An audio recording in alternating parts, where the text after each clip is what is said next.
No Hora de Agir de hoje nós vamos conversar sobre um desafio muito importante, crucial para este tempo que vivemos. A crise climática mudou o clima, ele está mais quente, o sistema climático está em ruptura. Temos tempestades que são fortes e destrutivas, a contrastar depois com secas que são mais longas e profundas. E por isso nós temos que nos adaptar. Temos que cuidar daquilo que é o básico, do ar que respiramos, da água que precisamos para beber, sem a qual ao fim de poucos dias não sobrevivemos, mas também dos alimentos que precisamos em quantidade e em qualidade. E por isso precisamos de uma agricultura que alimente uma população mundial crescente. Somos 4 vezes mais no planeta do que éramos há 70 anos. E por isso nós temos que lidar com este clima que mudou e precisamos de continuar a produzir, a fazer uma agricultura sustentável. E para conversar sobre este tema eu tenho comigo a Ludmila e o Daniel. Ludmila, este clima que mudou obriga-nos a olhar para padrões completamente diferentes. Como é que a agricultura se pode adaptar a esta nova realidade que está a mudar a vida de muitos agricultores, de muitos produtores agrícolas? Acho que a primeira questão é saber o quão em risco cada região e cada cultura está hoje, né? Estamos todos em risco, todas as regiões estão sendo afetadas, seja por secas intensas, seja por inundação, seja por ambos, em tempos diferentes, dentro de uma safra, né, de uma estação de crescimento. Mas é muito importante a gente saber o risco com o qual nós estamos lidando.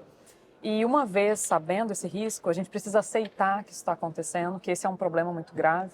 Tem um dado que é advindo de um estudo que nós conduzimos com produtores rurais. 39% dos produtores entrevistados disseram que as mudanças climáticas não existem, é só um problema cíclico do tempo e que dentro de 10 anos, 5 anos, a gente não vai ver mais esses problemas. Acham que é algo muito concentrado no tempo e que a previsibilidade de antes irá voltar? Sim. Citam sempre. Mas sentem nas culturas esta diferença, desta mudança de padrão. Sim, sentem, mas acham que em 1951 nós vimos essa seca aqui, em 82 também, e estamos só repetindo. Eu falo, olha, mas você não acha que está mais frequente?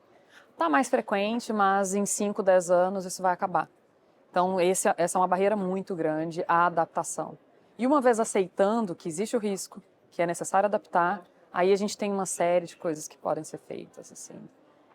Em termos de resiliência do sistema. Porque esse é o principal tema, é como é que nós aumentamos essa resiliência, porque está a acontecer alguma agonia, não é? Nessas produções, as doenças são cada vez mais frequentes, há cada vez mais quebras. Como é que nós podemos aumentar essa resiliência? Eu acredito que muitos dos problemas que nós estamos enfrentando hoje vieram do fato da gente ter simplificado vários sistemas que são muito complexos. Então, a diversidade, ela sempre vai trazer mais resiliência. Então, uma vez que eu diversifico o número de produtos agrícolas que podem ser gerados ali numa dada área, quanto mais diversidade a gente tem, melhor, tanto ambientalmente quanto economicamente. Melhoramos o serviço do ecossistema. Daniel, que é muito importante, porque isto depois pode afetar também os preços dos alimentos. Estas quebras de produção têm uma influência direta depois no mercado e no preço, que depois nós vamos ter que acabar por pagar de lá no supermercado. Eu não tenho dúvida. Na verdade, um dos atributos fundamentais da agricultura é que ela é uma das únicas áreas da economia que convive no seu dia a dia com 2 formas de risco conectadas. A primeira é o risco de mercado, com preços voláteis, parte deles definidos pelo mercado internacional. Mas o segundo é o risco natural, que agora é agravado pela situação climática. Normalmente o produtor consegue lidar com um deles quando ele acontece, sozinho, com a sua organização, com o seu planejamento, mas os 2 juntos podem ser fatais. Ao longo dos últimos 20 anos, eu acho que parte do sucesso de alguns modelos agrícolas no mundo tropical, e eu creio que o Brasil é um dos exemplos, foi de estruturar um sistema de tecnologias, mas ao mesmo tempo de arranjos institucionais com financiamentos seguros, que permitiram ao agricultor brasileiro domesticar em parte esse risco e, portanto, tornar uma atividade que é altamente incerta em algo minimamente racional. Então, é uma forma, de certo modo, de você trazer para o produtor uma capacidade de gerir os preços e garantir que eu vou investir X, mas vou ter um retorno no final do dia. Com essa crise que a gente está vivendo agora, com as oscilações de temperatura e todas as ameaças que isso traz para a dinâmica da produção, De certo modo, o produtor perde a gestão e o domínio desse preço, que certamente pode aumentar se as catástrofes e os eventos inesperados começarem a acontecer com mais frequência. Porque em muitas culturas já é muito difícil conseguirmos um seguro, porque os seguros baseiam-se em probabilidades, ora isso aumenta também a dificuldade de obter financiamento. É esse, digamos, nós temos uma expressão, a pescadinha de rabo na boca, não é? Porque as coisas acabam por estar todas ligadas. Com certeza, se você tem mais seguro, você barateia o preço do crédito que você acessa para fazer investimento na sua produção. Porém, à medida em que esses riscos se tornam não só mais intensos, mas mais frequentes, você perde a capacidade de lidar com o problema depois que ele aconteceu. Porque as consequências podem ser graves o suficientes para quebrar o seu negócio e, portanto, você não tem uma segunda chance. E não ter acesso a financiamento. Ludmila, do lado da agroecologia, das soluções que podemos perseguir para aumentar esta resiliência, o que é que hoje os agricultores têm nas suas mãos para lidar com este problema que estamos aqui a falar? Eu vejo muitos casos de sucesso em áreas que estão sob risco, quando existem sistemas integrados. Quanto mais integrado o sistema, melhor, por exemplo, o resultado do aumento do carbono no solo. A gente vê áreas que têm um índice pluviométrico, uma chuva muito baixa, que já está diminuindo, então a linha de base já era muito baixa e aí ainda está diminuindo. E nessas áreas a gente vê que as fazendas que têm maior sucesso, maior ganho, são as áreas que têm integração lavoura, floresta e pecuária. A agroecologia, o silvopastoril. Sim, eu estou citando um exemplo, mas a gente pode ter agrofloresta, áreas que você produz produtos que você vai colher ali o ano todo, diferentes produtos, desde frutos até madeira. Você vai aumentar o carbono no solo, você vai aumentar a biodiversidade, além de estar produzindo o produto ali que é vendido, que tem uma liquidez muito maior e é muito mais palpável, você tem também a produção de água. Portanto, é misturar uma cultura perene com uma cultura anual. Pode ser caminhar um pouco ou até por aí. mesmo com vegetação nativa. Então a gente precisa, porque a vegetação nativa também, como as árvores, uma árvore da Amazônia, ela pode transpirar 350 litros de água por dia. Uma árvore de porte médio, isso pode até aumentar com o porte da árvore. Mas esse serviço de transpiração de água, a lavoura não consegue prover como a floresta provém. Então, ela traz isso, ela é refúgio da biodiversidade, uma biodiversidade que pode fornecer o controle biológico. As nossas pesquisas mostram que as formigas, elas atacam muito mais as pragas do que atacam a lavoura. Então, usar formicida não é uma solução que não é inteligente em muitos lugares, em muitas culturas. Você está acabando com o seu controle biológico, que seria gratuito. Daniel, nós precisamos aqui, perante esta realidade, nós temos este clima que está diferente, que já não é um aliado deste processo natural que as anteriores gerações à nossa conheceram. Precisamos aqui de política pública que ajude a proteger este cenário atual, onde nós precisamos continuar a garantir até a soberania alimentar, isto de termos os alimentos suficientes para comer. Que medidas é que aí podem ser preconizadas? Bom, aqui nós abrimos um leque de caminhos que têm que ser atacados de forma inteligente, considerando diversidades de culturas e do território. E é claro que a maneira como você vai construir essa resiliência da produção de alimentos no Cerrado brasileiro do Centro-Oeste é uma, nos Pampas do Sul é outra, no Nordeste ou mesmo na Amazônia varia. Mas eu creio que existem aqui pelo menos 4 questões que deveriam estar no centro das preocupações e que são comuns a todos os sistemas. O primeiro é crédito. E como é que nós vamos estruturar sistemas de crédito que já computem na sua base as questões da sustentabilidade. O segundo é tecnologia. A verdade é que um dos segredos para o sucesso da produção de alimentos no Cerrado é a nossa capacidade tecnológica de domesticar os riscos da natureza, criando sementes e solos mais apropriados para a produção de plantas que fazem parte da nossa economia hoje. E pode ser também a melhoria genética. Sem dúvida, esse é o caminho central. Aliás, esta é uma das fronteiras prioritárias de grandes países que estão tentando desenvolver tecnologias para combater o risco climático na produção de alimentos, como é o caso dos Estados Unidos ou da China, ou é a história da Embrapa do Brasil. Terceiro, é um sistema de seguros. Hoje nós temos menos de 10% da produção brasileira assegurada de alguma maneira. À medida em que esse risco se amplia, vai ser importante ter essa estrutura. E o quarto, capacitação, que é a correia de transmissão entre o conhecimento tecnológico original e a produção lá na ponta. Então são esses 4 elementos combinados com um conjunto de técnicas de sustentabilidade, várias delas a Ludmila mencionou, que darão uma capacidade para o agro de manter a sua produção e produtividade e avançar para o futuro, atendendo a uma população crescente, mas reduzindo seu impacto ambiental.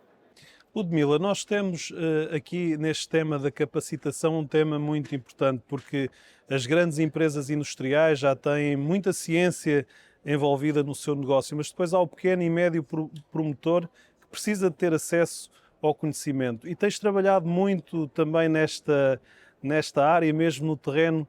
Queres-nos explicar que tipo de experiência a nível de produção de conteúdos, transmissão de conhecimento, pode ser gerada para passar a esses agricultores? Sim, quando a gente faz análise de risco, a gente faz análise de risco para todo o território, o que compreende as propriedades pequenas, médias e grandes. Quando a gente vai testar soluções, a gente testa geralmente em grandes fazendas, porque o prejuízo, se a solução que a gente está testando não gerar o resultado esperado, o prejuízo ele é inexistente ou muito pequeno. Porque aquela área... São pequenos projetos piloto. As áreas são muito pequenas. E uma vez que se a gente testar isso na pequena propriedade, há um prejuízo, então a gente não quer causar isso. Mas uma vez que a gente conhece, por exemplo, uma coisa muito simples, qual que é a quantidade de adubo nitrogenado que precisa ser adicionado aqui para atingir a produtividade desejada? Uma vez que a gente sabe esse dado, a gente transforma isso em assistência técnica de extensão rural para o pequeno produtor. É essencial que haja essa transferência de tecnologia, de conhecimento para o pequeno produtor. E eu queria adicionar que hoje, na realidade que a gente tem, não só essa questão do manejo, mas também a questão do mercado de carbono, porque a gente precisa desenvolver qual que é o arcabouço da entrada do pequeno produtor no mercado de carbono, porque ele tem que estar assegurado, ele precisa estar num ambiente seguro, num projeto seguro, para não ter risco de pessoas ou projetos que possam se aproveitar, às vezes, da falta de acesso a um conhecimento ou a um sistema jurídico, que aquele produtor não seja prejudicado. Então, a nossa transferência de conhecimento é tanto dessa questão de manejo no dia a dia, quanto para lidar com os negócios. Os mercados de carbono podem ser também aqui uma boa possibilidade para novos projetos agrícolas, porque estas produções também absorvem o carbono da atmosfera, são aliados na crise climática. É um caminho a ser seguido? Eu acho que é uma das grandes esperanças e experimentos que vários países no mundo têm feito para estimular o direcionamento de recursos para esses projetos sustentáveis. Eu acho que existem aqui 2 desafios para que essa promessa se concretize. A primeira delas é o desenvolvimento de metodologias e parâmetros que deem segurança para a gente saber que aquele projeto agrícola de fato gera um bom impacto ambiental. Eu acho que ainda há dúvidas, em alguns casos ceticismos, que nos permitam olhar para essa fazenda ou para aquela e dizer este é um resultado ambiental sustentável. E tem uma parte de razão ou explicação para isso. As referências internacionais do carbono, elas avançaram com muito mais rigor, eu creio, no setor de energia. E nos últimos anos vem aterrissando no debate sobre o uso da terra. E o segundo é a regulação. O mercado de carbono é um mercado. E o mercado lida com risco. E a segurança jurídica para a organização desse regime de trocas é fundamental para os investidores olharem para a produção sustentável como oportunidade. E para isto é necessário também conhecimento dos próprios consultores, que estão cada vez a aparecer mais no mercado, para desenvolver estes projetos, não só do lado da energia, mas também nesta área da agricultura. A gente precisa olhar o sistema de forma integrada, né? É água, é energia, é agricultura. E se os projetos de sustentabilidade olharem só para um aspecto, a gente vai perder muito e a gente não consegue implementar isso no mundo real. Porque a gente tem hoje a produção agrícola A gente precisa de todos os produtos, né? Tanto as commodities como os alimentos que são mais consumidos localmente. Eles sustentam o sistema de empregos, o sistema econômico. E tudo isso tá muito em risco hoje, porque se a gente trabalhou muito a questão do aumento da produção agrícola sem se preocupar muito com a disponibilidade de água. Existe uma expectativa de que com as secas os projetos de irrigação eles vão aumentar e existe essa expectativa de que a água é infinita e ela vai estar sempre abundante. E existe um dado hoje no Brasil que a superfície de água vem diminuindo muito. E o uso da água subterrânea também, ele tá um pouco descontrolado. Então a gente está vendo que não vai dar para contar muito com o sistema de irrigação.